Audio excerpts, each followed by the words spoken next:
Alhamdulillahi Rabbil Alamin. Wassalatu wassalamu ala asyrafil anbiya'i wal mursalin Sayyidina wa maulana Muhammadin wa ala alihi wa ashabihi ajma'in. Amma ba'du, faqad qala al-musannifu rahimahullahu ta'ala wa adaman naf'a bihi wa bi barakati ulumi fid darain amin. Qala aqsamus salawati min jihatil adani wal iqamah. Terlanjutkan pembagian sholat dari sisi sunnah adzan dan sunnah iqamah. Ini pembagiannya menjadi 4 kelompok. Kelompok yang pertama, qismun yusannu fil adzan wal iqamah, disunnahkan azan dan juga sunnah qomat. Wa huwal maktubatul khamsu wal jumu'atu, yaitu pada sholat yang 5 waktu dan pada sholat Jumat. Ini sunnah azan dan juga sunnah iqamah. Sholat 5 waktu, maghrib, isya, subuh, zuhur, asar, dan juga bertambahan sholat Jumat. Itu ada azan, ada qomat. Lalu bagian yang kedua, yusanu fil iqamatu dunal adzan, sunnahnya hanya qomat, azan tidak disunnahkan. Wa huwa idza jama'a baina sholataini, apabila kita ingin menjamak 2 sholat, zuhur sama asar, ditarik di waktu zuhur, sunnahnya qomat, tidak disunnahkan azan.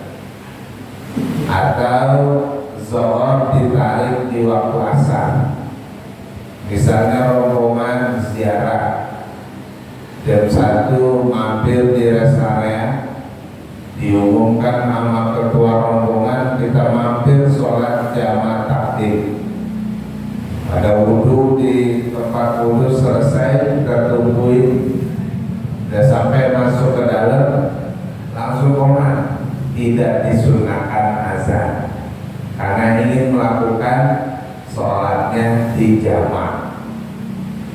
Atau juga mengqadha sholat berturut-turut, misalnya, misal begini, tadi jam 10 pagi tidur, bangun-bangun udah maghrib, akhirnya mandi karena udah azan maghrib, zuhur sama asar ketinggalan, wajib diqadha. Sholat maghrib dulu dia, karena yang punya waktu. Habis itu dia sholat zuhur sama asar. Ketika ingin melakukan sholat zuhur, tidak disunnahkan lagi yang namanya azan. Jadi hanya qomat saja. Allahu la ilaha illallah, sholat zuhur, niatnya qadha. Habis itu salah, qomat lagi, Allahu la ilaha illallah, sholat asar, niatnya qadha. Tapi kalau seandainya azan juga, silakan yang pertama aja azannya. Jangan setiap sholat azan, sholatnya qadha tadi itu. Ada orang tidur jam 10, bangun-bangun maghrib, dia mandi terus sholat maghrib, dia azan aja itu yang pertama waktu sholat maghrib. Maka sholat zuhur sama asar yang dia niatnya kodok tidak disunahkan lagi azan, hanya disunahkan qomat saja. Karena azan ini disunahkan saat ingin melakukan sholat. Jadi pemahamannya, walaupun sholatnya udah kelewat waktu yang utama, misal zuhur jam 12:06, kita sholatnya 12:30, itu masih disunahkan azan 12:30. Cuma azannya jangan pakai speaker, dan juga jangan keras, jangan kencang suaranya.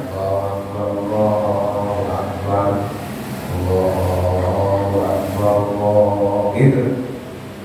Misalnya sholatnya di kamar atau di rumah atau di musola, itu azannya hanya sir, jangan terlalu kencang, karena khawatir orang yang di luar itu bakalan dengar. Nah kan udah azan dari tadi jam 12:06, nah ini orang baru azan, padahal sunnah. Jadi masyarakat kita kadang begitu, udah azan dari tadi, kok ini azan lagi, jadi padahal sunnah ingin melakukan sholat, sunnahnya azan. Cuma kaitannya kalau sholatnya di kodok, maka sunnahnya hanya qomat. Kalau tadi berturut-turut, maka azannya di sholat yang pertama. Lalu bagian yang ketiga, yusannu fihi nida dunal adani wal iqamah. Disunahkan anida. Anida itu seruan panggilan. Contohnya kalau panggilan itu kayak sholat tarawih, sholat sunnat tarawih jami'a rahimakumullah, la ilaha illallah Muhammadur Rasulullah sallallahu alaihi wasallam. Ini kadang ya walaupun bukan bacaan Quran, kadang wassalamnya bacanya la ilaha illallah Muhammadur Rasulullah sallallahu alaihi wasallam gitu. Jadi assalam bukan wassalam. Coba dilihat lafaznya, itu tanpa dipanjangin. Nah cuma akhirnya masyarakat kita dipanjang-panjangin. Dia dipanjang-panjangin ketika ada anidah, ada panggilan. Sholat Idul Fitri itu juga anidah. Jadi disunahkannya anidah, tidak disunahkan azan, tidak disunahkan qomat, yaitu pada sholat sunnah yang disyariatkan berjamaah. Sholat tarawih kan sunnah berjamaah. Maka ketika ingin melakukan sholat tarawih, bagaimana ada sunnah anidah? Dan kalau ada yang manggilin serempak enak, kompak, coba langsung pukul jamaah. Tetapi sholat isya, bangun, gitu. Ya daripada yuk bangun, mending sholat sunnat tarawih jami'a rahimahumullah, gitu kan dijawab. La ilaha illallah Muhammadur Rasulullah sallallahu alaihi wasallam. Bangun diri. Ketimbang kita teriak-teriak, ayo bangun sholat sunnah tarawih atau sholat Idul Fitri. Allahu Akbar, Allahu Akbar, Allahu Akbar, la ilaha illallah, Allahu Akbar, Allahu Akbar, walillahil hamd. Kata imam, ayo pada bangun kita sholat Id. Sholat istilah. Lebih baik apa? As-sholat, as-sholat, as-sholat as-sunnatul li'idil fitri jami'ah rahimakumullah. As-sholat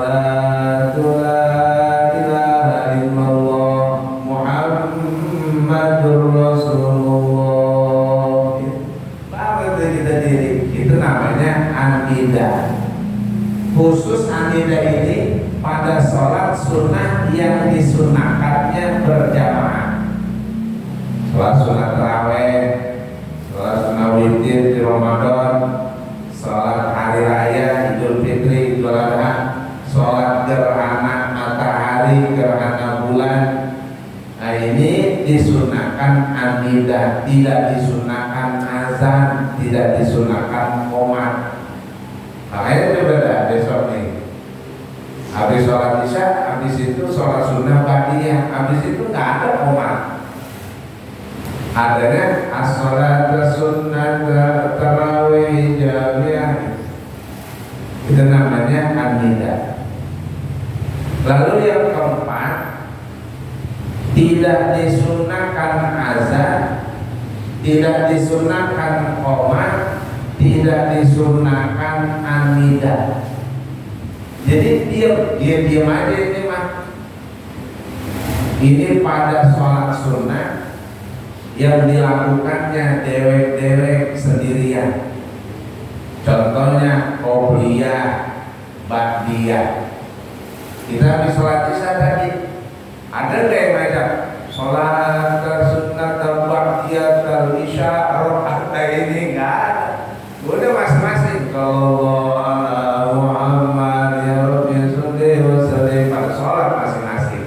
itu namanya tidak disunahkan anidah, tidak disunahkan azan, tidak disunahkan qomat.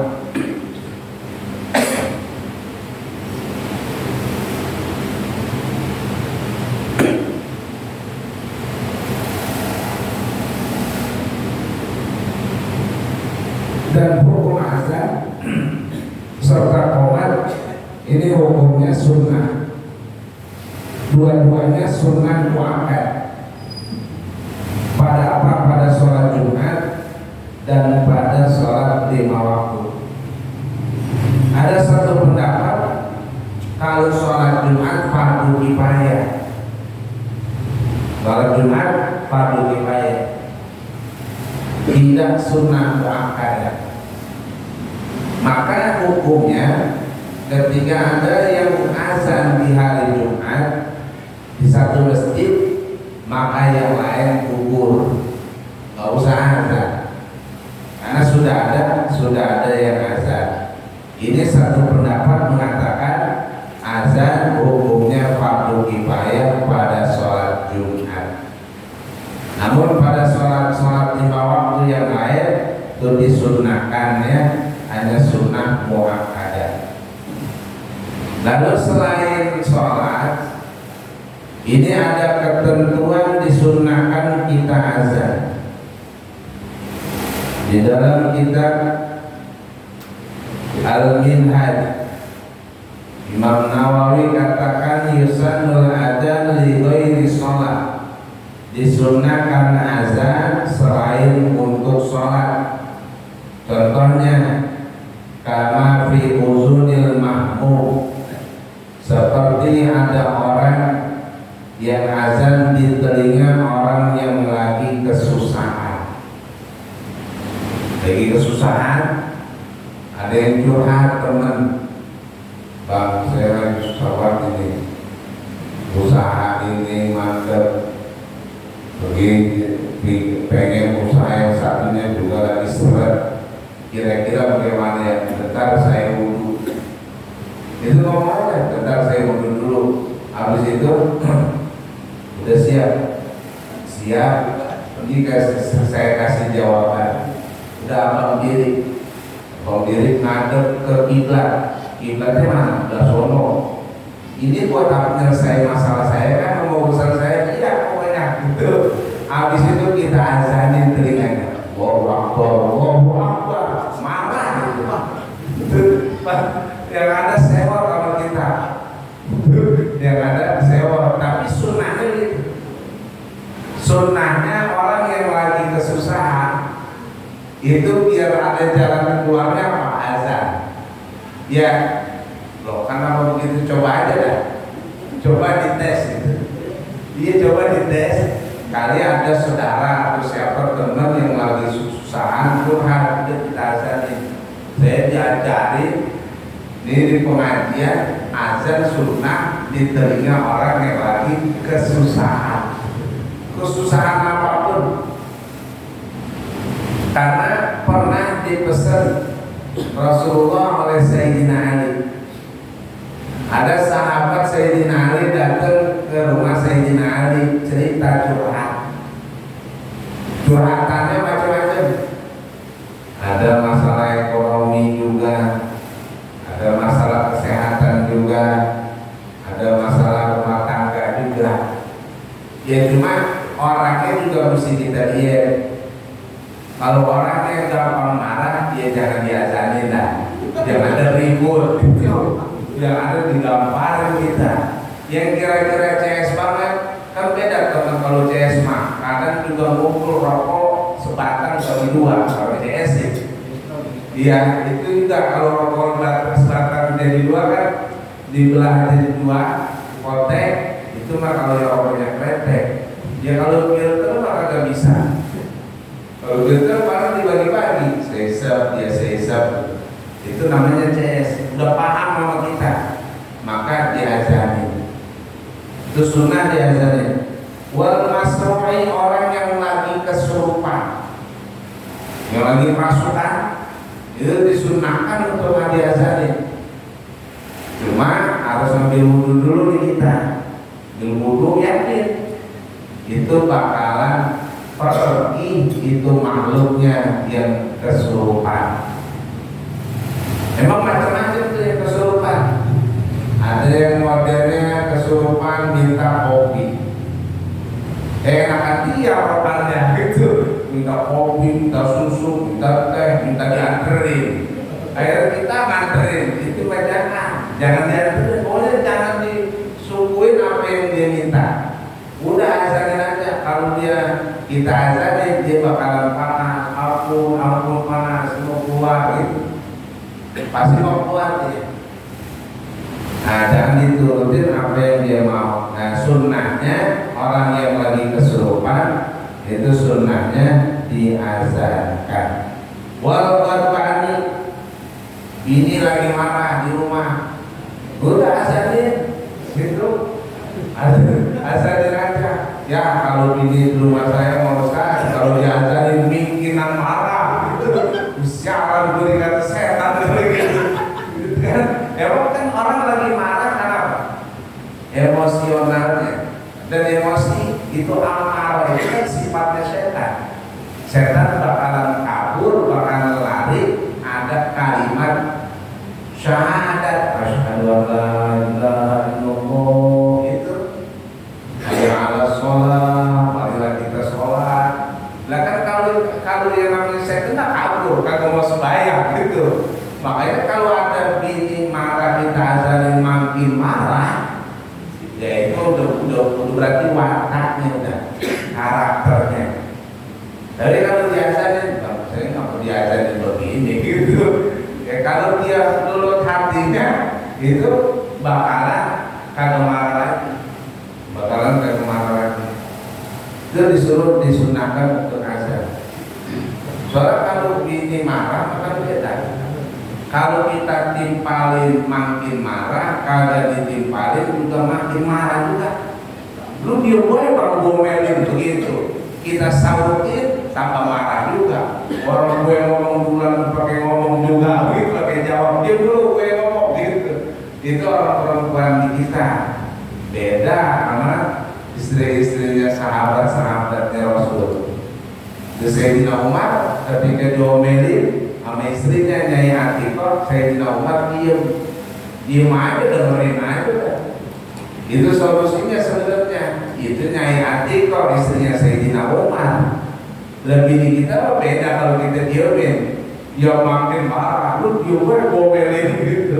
Jadi kalau kita jawab salah, nggak jawab salah. Kata yang di belakang, kalau azan nggak kena, bagaimana? Itu biasanya ini makin marah juga. Udah kalau begitu mah keluarin yang warna merah 10 lembar keluarin. Nih masih marah nih gitu nih gitu ya, kita giniin aja jari kita nih, kita giniin. Ini apa namanya? Nah ini jari gitu. Ini gitu kita ke toko emas, udah marah-marahnya marah mulu begitu misalnya. Udah kita ke toko emas, pilih yang mana, itu pilih aja. Beli makanan, lu pilih aja. Itu sunnah aja pada orang yang sedang marah. Wa man sa'a khuluquhu, orang yang jelek akhlaknya. Ini maksiat mulu nih orang, udah disunahkan azan. Ada orang yang pengen taubat, datang ke rumah kita mau pengen taubat, mau pengen sadar, mau pengen hijrah. Di sini dulu azanin, disunahkan untuk diazankan. Al-bahimatin atau kalangan dari binatang. Ada binatang ngamuk, sapi misal di Idul Adha mau pengen dipotong ngamuk, maka disunahkan azan. Kalau masih ngamuk juga, sapi itu kan hewannya koloni. Koloni itu rame-rame, ada yang nemenin. Yang memang juga korban satu musola 1 ekor doang pakai ngamuk gitu. Ya sapi dari mana lagi gitu? Sapi dari mana lagi? Pun ada yang pakai kampung lari kemana-mana. Udah pinjam, bapak panitia lain kita pinjemin buat nademin. Dan tidak udah ada temennya ya udah kita potong di situ. Pernah itu saya punya kawan tuh di Bekasi. Akhirnya potongnya dia dipakai orang jadinya. Karena mulutnya dibawa temannya, sapi yang satu yang bukan panitianya beda. Jadi masuk ke perumahan tempat panitia yang lain. Karena di sana ada sapi juga. Nah di situ tenang, akhirnya dipotong dari situ. Nah itu untuk menenangkan hewan atau binatang. Wa idal hari ketika tenggelam, ada banjir bandang, kayak tsunami. Ada videonya dulu, ada yang suara azan, atau banjir bandang, atau misalnya gempa bumi. Nah itu disunahkan kita untuk azan. Wa inda tamarudil jin, dan ketika bolak-baliknya itu jin, maksudnya ada pasukan atau menghindarkan. Di sini banyak ada istilah, ini satu tempat ada istilah orang buang jin gitu ya. Jin buang anak. Ada istilah itu, jin buang anak. Ini bagaimana buat ngebersihin tempat, mau pengen dipakai buat masjid, buat musola, disunahkan azan. Ini pernah terjadi di tahun 1810 Masehi, di 1800-an. Dari 1910 Masehi. Ini terjadi di daerah Kediri. Ada satu kampung namanya Lirboyo. Akhirnya jadi nama pondok pesantren. Dulu mau hutan Lirboyo itu belum ada pemukiman, belum ada warga. Nah di situ ada muridnya Mbak Khalil Bangkalan, Syekhul Khalil Bangkalan Madura. Punya murid yang satu lintingan, satu angkatan dengan Mbah Hasyim Asy'ari Jombang, Jawa Timur, yang pendiri Nahdlatul Ulama. Nah ini beliau punya kawan namanya Syekh Abdul Karim, dikenal dengan Mbah Manaf. Namanya Abdul Karim, panggilannya Mbah Manaf. Bangun pondok pesantren di hutan, masih belum ada pemukiman, suka pada kerasukan jin. Akhirnya ketika dibangun satu kelompok bilik bambu, masih waktu itu Mbak Abdul Karim azan ngadep kiblat. Itu jin-jin yang ada di penghuni situ kabur, termasuk yang tahun kapan itu ziarah ke Magelang, ke Gunung Tidar.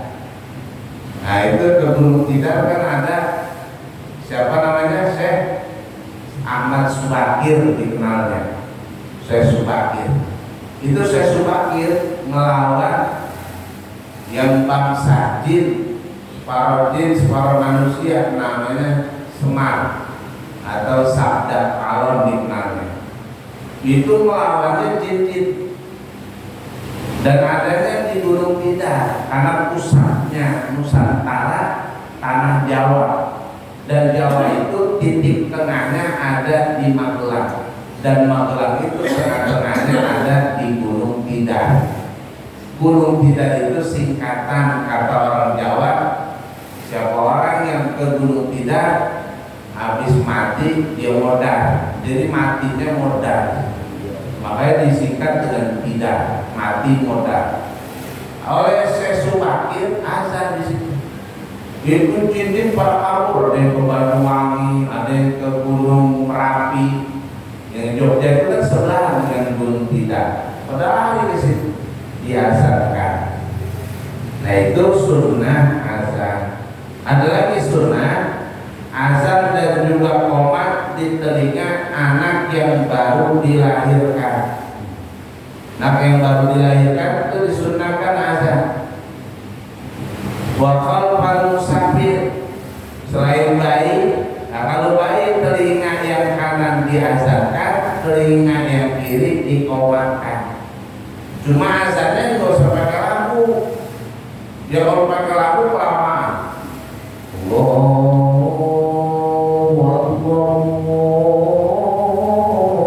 Akbar gitu. Tak terbaik udah lama-lama gitu. Kalau bisa ngomong terbaik, biasa aja azannya. Yang penting ada kalimat Allahu Akbar sampai lafaz azan la ilaha illallah. Di situ qomat. Itu disunahkan bayi yang baru dilahirkan. Dan juga sunnah khalfal musafir, di belakang orang yang mau pengen melakukan perjalanan jauh atau perjalanan keluar dari rumah. Misalnya mau akad nikah, disunahkan tuh di belakangnya orang yang mau nikah ini, di depan sebelum berangkat disunahkan azan di belakangnya. Atau yang mau berangkat umroh, itu disunahkan azan. Nah ini sunnah azan bagaimana? Apakah ngadep ke rumah, atau ngadep ke jalan, atau ngadep ke kiblat? Nah memang sunnahnya itu menghadap kiblat, sunnahnya. Cuma kalau misalnya kiblatnya sono, rumah depannya ke sono, jalannya ke sono, yang bosan ke sono, ngadep udah ngadep ke jalan aja. Karena setelah diazankan dia jalan, berangkat naik mobil ke bandara. Itu disunahkan orang yang ingin melakukan perjalanan, disunahkan untuk diazankan dan dikomatkan di bagian belakangnya. Jadi yang azan di belakang, yang musafirnya yang melakukan perjalanannya di depan. Wa inda inzalil mayyit fil qabri, ketika mayit diturunkan, taruh lubang landak, itu disunahkan azan sebelum ditutup. Atau mau ditutup dulu, silakan itu mah. Cuma bagusnya sebelum ditutup. Sebelum ditutup itu disunahkan azan dan disunahkan juga qomat. Habis itu baru tutup pakai papan. Papannya jangan dinomorin, tutup baru. 1 sampai 10. Nah ini sunnah-sunnah azan selain daripada sholat dan juga yang lainnya. Nanti insya Allah kita lanjutkan di pertemuan yang akan datang, yaitu syarat-syarat sahnya azan dan syarat-syarat sahnya qomat. Nah ini apa saja nih kaitannya? Kalau kita azan, biar azannya benar, biar azannya sah dan qomatnya sah, itu ada syarat-syaratnya. Nah dari azan dan qomat, seandainya kita mau ngeringkes, maka disunahkan yang lebih utama azan. Kita kebalik. Misal begini, pengajian habis maghrib sampai kelewat isya, maksudnya mah di masjid lain, di musola lain udah pada azan isya. Nah kita baru ditutup karena nanggung pengajiannya, nanggungnya biarin di tempat lain udah azan, kita nanggungi pembahasan misalnya. Udah rapi, katakanlah misalnya azan isya jam 7, akhirnya di pengajian kelarnya jam 7 sepakat. Nah itu apakah qomat langsung, apa disunahkan azan? Kalau mau pengen ringkes, maka sunnahnya azan, itu yang lebih utama. Nah kita kan kembali, di sana dari tadi sudah lewat langsung ke qomat gitu. Padahal sunnahnya dan lebih utamanya azan. ketimbang komat. Kayak misalnya bikin acara nisfu sabar, itu kan sampai isya lewat. Nah habis itu baru sholat isya bareng-bareng, rata-rata langsung komat.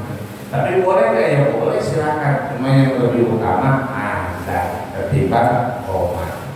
Nanti akan kita bahas syarat-syaratnya azan dan syarat-syarat sahnya komat. Ini nanti ada 6 sampai 10 wassalamualaikum warahmatullahi wabarakatuh.